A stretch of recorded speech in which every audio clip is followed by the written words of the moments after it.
This astonishing gentleman that we have coming up next, he's done it all, then did it all. Would you like to introduce this man to the people? Yes, I would. Yes, you would. Yes, I would. Dr. Obaseki. How y'all doing? So, today, I have the pleasure to invite to the stadium Dr. Leonard Adante Johnson. Everyone, here you go, sir. I just want to say thank you for all those kind words, Dr. Archie and Dr. Obaseki, for introducing me. I was only 20 years old in college when I thought of creating a new programming language. At the time, I was still considering myself a boy, young and ready to fight the world, to jump headfirst in any situation with no reconciliation. My thoughts were my own and my own alone. That this world shall not be my session, but my secession. Before I graduated, my father told me something that shook my worldview and ignited a huge spark within me. He told me, son, if you want to be a real man, make sure you live a life of legacy, that you leave something behind that everyone can remember you by. And that's when I started an organization called the Evil Empire and began my journey in creating a new programming language.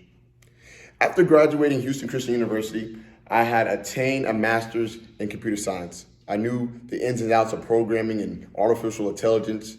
And during my master's programs, I was very active in social clubs and organizations, and that paved the way for me in getting an internship at Microsoft, currently leading me to become the head of the infamous Evil Empire, which is a hacking/gaming group/coding group that recently made a huge breakthrough in solving unsolvable community problems in computer science.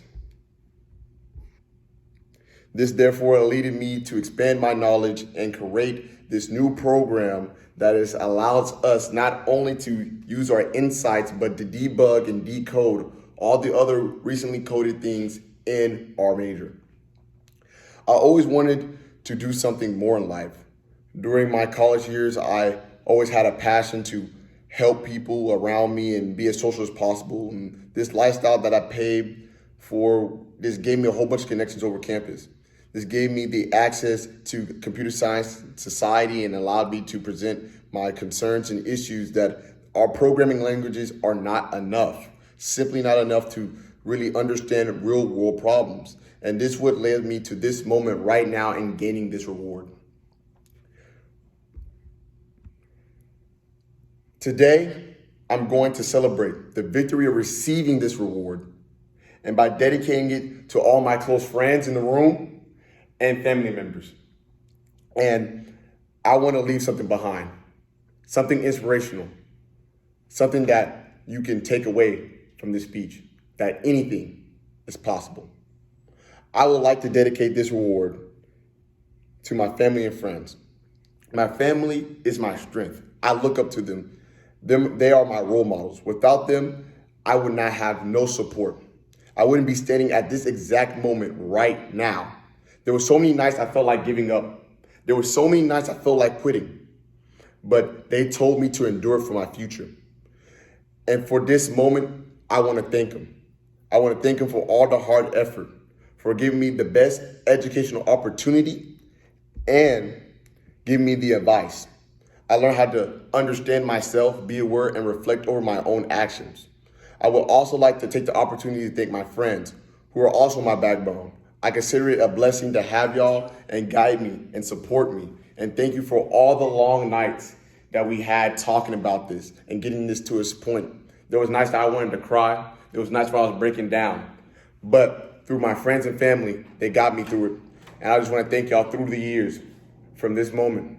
My 20-year-old self would be so proud just to know that I made it to this point right now. Now that I have dedicated this award, I would like to speak a few words to just inspire y'all. Anything is possible when you put your mind to it. What is possible? And what is impossible? Nothing. Nothing's impossible. We see people come from nothing all the time. If you have a goal, then you should try to achieve it. And if you can achieve it, then you can succeed. If someone achieved it before, you can too, but you can probably surpass them if you put your mind to it. I guarantee you, whatever you seek, you can achieve it. It doesn't matter who you are, where you come from. The only thing that matters is that you believe in yourself. And if you believe that there's limits, then the limits become real. And when you set those limits, you can't really surpass those limits. We as humans have a moral responsibility to break those limits. Therefore, today, I pave the way for y'all to join me. I would like to conclude my speech by saying thank you to all my family and friends for believing and supporting me and reassuring me all those times. Thank you for waiting with me on this path and walking with me on this path and enduring all the pain and all the struggle. Today, I leave this stage by setting an example, but leaving hope.